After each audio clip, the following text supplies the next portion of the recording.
बच्चों, जवाहर नवोदय विद्यालय में प्रवेश के लिए, एडमिशन के लिए जो एग्ज़ाम होता है उसके लिए क्वेश्चंस लेकर आए हैं यहाँ पर। और ये क्वेश्चंस आपके मैथ्स के हैं। ध्यान से समझिएगा इन सारे क्वेश्चंस को, बहुत ही आसान तरीका बताएंगे इनको करने का। पहला प्रश्न क्या दिया गया है, यदि किसी संख्या में 30% की वृद्धि की जाती है और फिर इसमें 30% की कमी की जाती है, इसमें शुद्ध वृद्धि या कमी कितने प्रतिशत की होगी।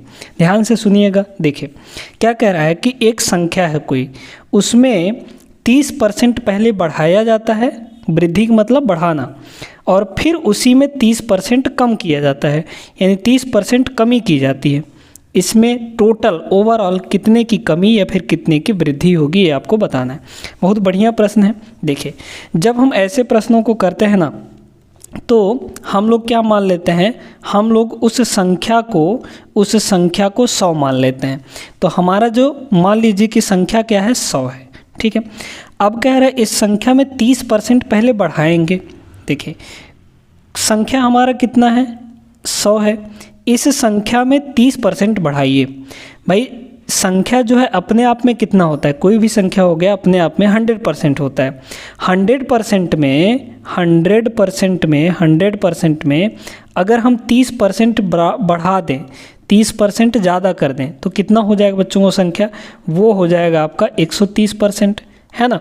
तो पहले कह रहा है कि ये जो संख्या है ये 30% बढ़ गया, यानी कि कितना परसेंट हो गया, ये 130% हो गया। फिर कह रहा है कि उसमें 30% कम किया गया। अब बताइए, अब ये पूरा अपने आप में 100% हो गया, इसमें 30% कम करेंगे तो 100% में जब हम लोग 30% कम करेंगे यानी घटाएंगे तो कितना आएगा, तो आएगा आपका 70%, यानी कि अब ये संख्या कितना हो जाएगा, 70% हो जाएगा। बस इसको सॉल्व करना है आपको। देखिए कितना हो जाएगा, देखिए 100 इंटू यहाँ पे 130 और परसेंट हटाते हैं तो बटे में आपका क्या लग जाता है, 100 लग जाता है। परसेंट का मतलब ही होता है डिवाइड में 100। यहाँ पर भी 70 डिवाइड में आपका 100 आ जाएगा। अब देखिए क्या क्या कट रहा है, काट दीजिए। कितना, 100 से तो 100 कट जाएगा, ऊपर नीचे 100 कट गया, ठीक है। 1 0 से 1 0 ये कट गया, 1 0 से 1 0 ये कट जाएगा। ये हो जाएगा आपका कितना, 13 का 7 में मल्टीप्लाई कर देंगे, 13 सत्ते 91 हो जाएगा। तो पहले संख्या कितना था, 100 था, पहले संख्या कितना था, 100 था। अब वो संख्या कितना हो गया, फाइनली आपका 91 हो गया।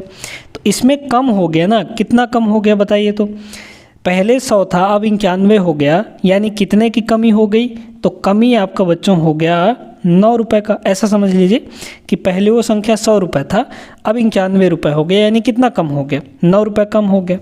किससे कम हो गया, जिससे हम लोग तुलना करते हैं यानी कंपैरिजन करते हैं, उसको हम लोग डिवाइड में रखते हैं। तो 100 से ही ना कम हुआ है ये, तो 100 को हम लोग कहाँ रखेंगे, डिवाइड में रखेंगे, ठीक है। अब इसको बदलना है परसेंट में, यही ना पूछा है परसेंट में, तो परसेंट में बदलने के लिए 100% से मल्टीप्लाई कर देते हैं। तो 100 से 100 कट जाएगा, 9% आ जाएगा आपका। तो 9% इसका करेक्ट आंसर होगा बच्चों, लेकिन ये कमी होगा, वृद्धि नहीं होगा, ठीक है। तो ये कमी हो जाएगा, कमी कितने का, 9% का। ए ऑप्शन आपका सही उत्तर बनेगा। देखिए कितना आसान तरीका बताया है आपको। इस तरह का सवाल आएगा तो ऐसे ही ज़रूर करिएगा, ठीक है, आपका आराम से आंसर आ जाएगा। अब आगे बढ़ते हैं, अगले प्रश्न में देखते हैं। देखिए अब ये प्रश्न है आपके पास, ये आपका जीएसटी वाला प्रश्न है, यानी टैक्स वाला प्रश्न है, ठीक है। आप अपनी किताब में भी देखे होंगे, 8th के बुक में भी देखे होंगे जीएसटी या फिर टैक्स वाले, जिसमें वैट और जीएसटी लगता है। जीएसटी वाले प्रश्न बहुत सारे होंगे। उन प्रश्नों को करने का भी यही तरीका है जो तरीका हम यहाँ पे आपको बताने वाले हैं। और तरीका बड़े ध्यान से समझिए, बहुत आसान तरीका है। आप लोग अक्सर इसमें कन्फ्यूज हो जाते हैं कि कब जोड़ना है, कब घटाना है, क्या करना है, कुछ नहीं समझ में आता है, तो आज सीख लीजिए, ठीक है। कह रहा है यदि निधि 500 रुपये मूल्य की एक पुस्तक खरीदती है, ठीक है, और उसका जीएसटी 12% हो, तो उसके द्वारा देय राशि यानी कितना देगी वो क्या होगा, ठीक है। देखिएगा यहाँ पे 3 चीज़ें होती हैं बच्चों। जब भी हम जीएसटी या फिर टैक्स वाले क्वेश्चंस को देखते हैं तो एक होता है हमारा ओरिजिनल प्राइस। क्या होता है, ओरिजिनल प्राइस। फिर उस पर लगता है कुछ ना कुछ टैक्स लगेगा, और ओरिजिनल प्राइस पे टैक्स लगने के बाद वो क्या हो जाता है, बिक जाता है, यानी सेल हो जाता है, मतलब सेलिंग प्राइस आ जाती है। ओरिजिनल प्राइस जो होता है वो होता है आपका 100%। मेन बात यही है कि ओरिजिनल प्राइस जो है किसी भी वस्तु का, वो आइटम का कितना होता है, 100% होता है। ठीक है, ओरिजिनल प्राइस 100%। अब ओरिजिनल प्राइस आपको पैसे में, रुपए में कितना दिया गया है भाई, 500 रुपये का पुस्तक है ना, तो ओरिजिनल प्राइस परसेंट में तो 100% होता है, लेकिन एक्चुअल में कितना आपको दे रखा है, ये 100%, 500 रुपये बता रखा है। परसेंट में आपका 100% और रुपए में आपका 500 रुपये है, और उसका जीएसटी परसेंट के लाइन में परसेंट को ही लिखेंगे और एक्चुअल वैल्यू के लाइन पे एक्चुअल वैल्यू को लिखेंगे। ठीक है, टैक्स आपका कितना कह रहा है, जीएसटी आपका 20% लग रहा है, 20% टैक्स लग रहा है। अब बताइए, 100% उसका ओरिजिनल प्राइस था, 20% उसमें टैक्स लग गया, यानी बिकेगा कितने में, अब वो 100 में 20 जोड़ देंगे तो ये आ जाएगा आपका 120%, यानी कि सेलिंग प्राइस जो है वो आपका कितना हो गया बच्चों, 120% हो गया। क्या निकालना है आपको, उसके द्वारा देय राशि, यानी कि निधि जो है उस बुक का कितना पे करेगी, मानने कि वो बुक जो है कितने में सेल किया जाएगा, मतलब कि आपको सेलिंग प्राइस निकालनी है। सेलिंग प्राइस कहाँ पे, सेलिंग प्राइस की एक्चुअल वैल्यू निकालनी है। ठीक है, इतना चार्ट बनाने के बाद अब दूसरा स्टेप सुनिए, जिसका दोनों वैल्यू पता हो, जैसे यहाँ पे ओरिजिनल प्राइस का परसेंट भी पता है हमको और एक्चुअल वैल्यू भी पता है। ठीक है, अगर मान लीजिए टैक्स का परसेंट भी पता होता है और एक्चुअल वैल्यू भी पता होता है, यानी कि इन तीनों में से जिसका दोनों कॉलम में वैल्यू होंगी उसको दोनों को इक्वल कर देंगे। तो यहाँ पे हम लोग लिखते हैं बाई यूनिटरी मेथड। ये आपके 8th के लिए बता रहे हैं, है ना, इतना आपको लिखना पड़ेगा, बाई यूनिटरी मेथड। ठीक है, बाई यूनिटरी मेथड कैसे हो जाएगा, देखिए यहाँ पर ओरिजिनल प्राइस आपका कितना है, 100%। ठीक है, जिसका दोनों वैल्यू दिया होगा उसी को इक्वल करेंगे, तो 100% और 500 इन दोनों को कर देंगे क्या, इक्वल कर देंगे। तो 100% का वैल्यू कितना है, 500 रुपये है बच्चों। तो 1% कितना आ जाएगा, यहाँ से 1% की वैल्यू निकाल लीजिए। 1% कैसे निकालेंगे, इधर आपका 500 है, इधर आपका कितना है, 500।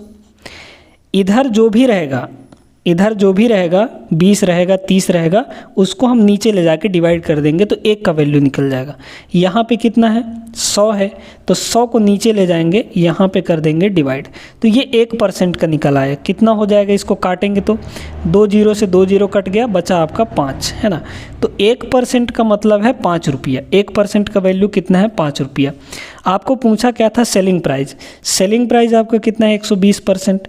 तो जब 1% का वैल्यू 5 रुपया है तो 120% का वैल्यू कैसे निकालेंगे, 120% का वैल्यू 1% में 120 का मल्टीप्लाई कर देंगे। 1% का मतलब 5 रुपया, तो 120% का मतलब 120 से मल्टीप्लाई कर देंगे, कितना आ जाएगा, 12 पंचे 60, यानी कि 600। तो 600 रुपये में वो सामान क्या होगा, बिकेगा बच्चों। आपका ऑप्शन नंबर डी करेक्ट हो जाएगा। अब यहीं पे आपसे ये पूछता कि टैक्स कितना लगा, तो देखिए 1% का मतलब क्या है, 5 रुपये। 1% का मतलब क्या है, 5 रुपये। अब आपको क्या निकालना है, टैक्स। तो टैक्स आपका कितना है, 20% है। तो 1% जब 5 रुपये के बराबर है तो 20% किसके बराबर होगा, 5 × 20 कर देंगे, यानी कि कितना हो जाएगा, 100 रुपये। तो 100 रुपये का टैक्स लग जाएगा। 500 का सामान था, 100 रुपये टैक्स लगा और बिक कितने में गया, 600 रुपये में। 500 + 100 600। बस इतना आसान तरीका है ये। ऐसे आपके बुक में जितने भी सवाल हैं इसी मेथड से आप लोग आराम से बना सकते हैं उन सारे प्रश्नों को, ठीक है, जो कि आपके जीएसटी वाले हैं। जीएसटी हो या फिर टैक्स, कोई भी टैक्स हो, चाहे वैल्यू एडेड टैक्स हो या फिर जीएसटी हो, गुड्स एंड सर्विस टैक्स हो, ठीक है ना। तो ये क्वेश्चन हो गया आपका। आगे बढ़िए, अगले प्रश्न पे चलते हैं। अब इस क्वेश्चन को देखिए बच्चों, ये आपका डायरेक्ट एंड इन्वर्स प्रोपोर्शन का क्वेश्चन है, यानी कि सीधा और प्रतिलोम अनुपात का। कह रहा है यदि 10 लोगों का एक परिवार 15 दिन का राशन खरीदता है और पहले 5 दिन मेहमान आ जाते हैं, यह राशन कितने दिन चलेगा? ध्यान से सुनिएगा इसको, है ना। देखिए यहाँ पे ध्यान से, यदि 10 लोगों का परिवार 10 लोगों का एक परिवार 15 दिन का राशन खरीदता है, यानी 10 लोग अगर उसमें हैं तो 15 दिन तक राशन चल जाता है, ठीक है। तो यहाँ पे सुनिए, 10 लोग अगर हैं तो राशन कितने दिन तक चलता है? आपका 15 दिन तक चल जाता है बच्चों। अब कह रहा है ये आदमियों की संख्या है, ये क्या है? आदमियों की संख्या है, और ये आपका राशन कितने दिन चलेगा? ये आपका डे है ना, कितने दिन चलेगा वो आपको बता रहा है कितने दिन चलेगा, और ये आदमियों की संख्या है। 10 आदमियों के लिए, 10 लोगों के लिए 15 दिन का राशन हो जाता है। कह रहा पहले दिन 5 मेहमान आ जाते हैं, 5 मेहमान आ गए, तो 10 लोग तो पहले से थे उस परिवार में, 5 लोग मेहमान आ गए, तो यानी टोटल अब कितने लोग हो गए? अब आपके यहाँ पर 15 लोग हो गए, है ना, 15 लोग हो गए। तो अब कितने दिन राशन चलेगा? अब वही राशन, उतना ही राशन कितने दिन चलेगा ये आपको बताना है। तो मान लीजिए कि वो राशन x दिन तक चलेगा, ठीक है। अब यहाँ पे थोड़ा सा दिमाग लगाइए। दिमाग आपको ये लगाना है कि भाई 10 लोग खा रहे थे तो 15 दिन तक चल जा रहा था खाना पीना, ठीक है। अब उसमें 5 लोग और बढ़ गए, यानी कि व्यक्तियों की संख्या, खाने वालों की संख्या ज़्यादा हो गई, तो उतना ही खाना कम दिन तक चलेगा ना। यानी कि व्यक्तियों की संख्या बढ़ी तो राशन का जो क्वांटिटी है वो कम हो जाएगा, यानी दिन कितने दिन कम दिन तक चलेगा, ठीक है ना। तो यहाँ पे एक चीज़ बढ़ रहा है तो दूसरा घट रहा है, मतलब यहाँ पे इन्वर्स प्रोपोर्शन होगा, यानी कि प्रतिलोम अनुपात। तो प्रतिलोम अनुपात में क्या करते हैं, सीधे सीधे इसका इससे मल्टीप्लाई कर देते हैं, है ना। तो 10 और 15 के इधर मल्टीप्लाई कर देंगे, तो 10 इंटू ये हो जाएगा 15, और इक्वल टू लगा के इन दोनों को मल्टीप्लाई कर देंगे, यानी 15 इंटू एक्स हो जाएगा। x का वैल्यू यहाँ से कितना हो जाएगा बच्चों?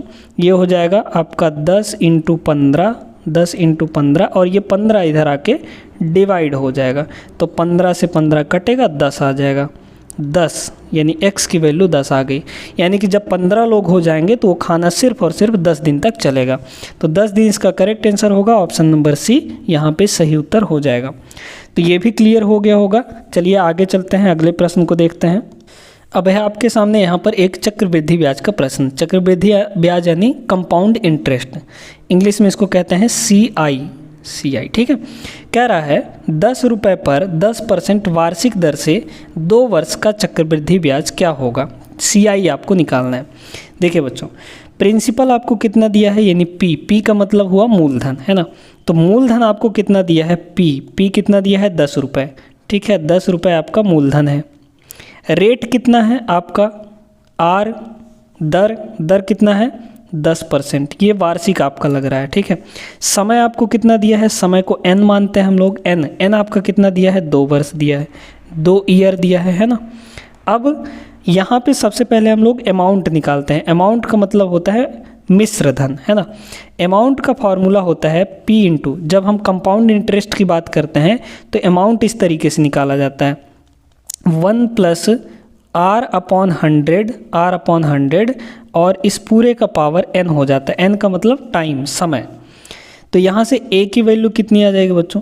P आपका कितना है, यानी मूलधन 10 रुपये है, 1 प्लस R आपका कितना है? 10 है ना, तो ये हो जाएगा 10 बटे आपका 100, और यहाँ पे पावर में 2 हो जाएगा। इसको बस सॉल्व करना है आपको, तो कितना हो जाएगा? 0 से ये 0 तो कट जाएगा, 1 बटे 10 हो गया, 10 एक कम 10 प्लस 1 यानी 11 बटे ये 10 हो गया, 11 बटे 10 हो गया, और इस पूरे का पावर 2 है यहाँ पे, ठीक है। इस पूरे का पावर कितना है? 2 है, ठीक ना, इतना है। अब पावर 2 का मतलब क्या होता है? 10 इंटू पावर 2 का मतलब होता है 2 बार मल्टीप्लाई, तो 11 बटे 10 और इंटू 11 बटे ये 10 हो जाएगा।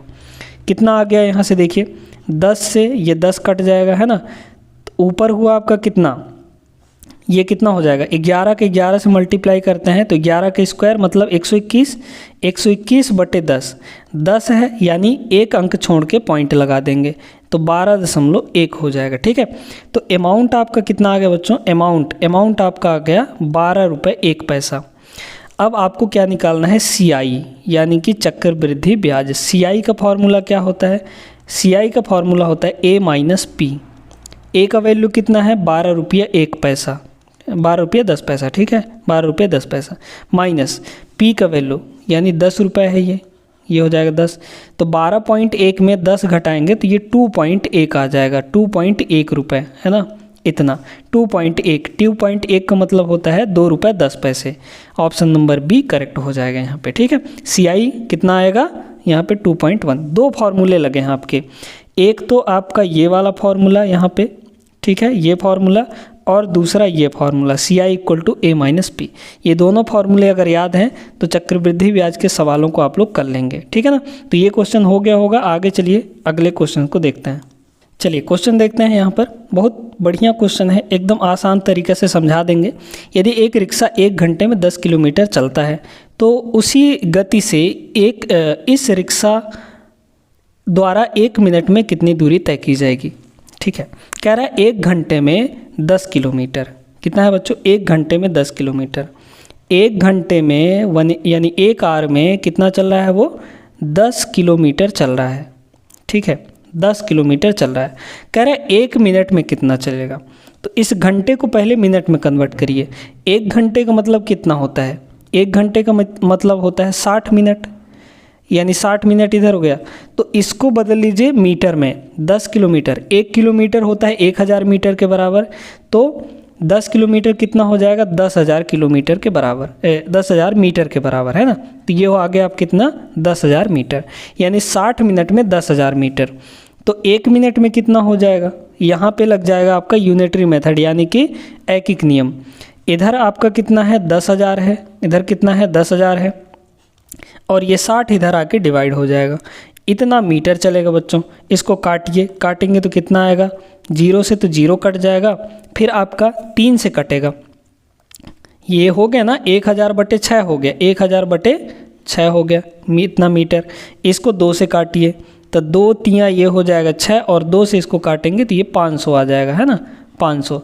मतलब कि 500 ऊपर हुआ और बटे में आपका 3 है, तो 500/3 मीटर इसका सही जवाब है, डी ऑप्शन करेक्ट हो जाएगा। तो इस वीडियो में हमने बहुत अच्छे प्रश्न किए, और ये सारे के सारे प्रश्न जो है ना आपके प्रीवियस ईयर पेपर में पूछे गए थे। जवाहर नवोदय विद्यालय का जो 2020 का पेपर हुआ था उसमें ये सारे प्रश्न पूछे गए थे, और इसी टाइप के प्रश्न आपके आने वाले एग्ज़ाम में भी पूछे जाएंगे। तो इनको ढंग से कर लीजिए। उम्मीद करते हैं कि वीडियो पसंद आई होगी। पसंद आई हो तो लाइक कर दीजिए और चैनल को भी ज़रूर सब्सक्राइब कर लीजिए। मिलेंगे हम लोग अगले वीडियो में, तब तक के लिए जय हिंद।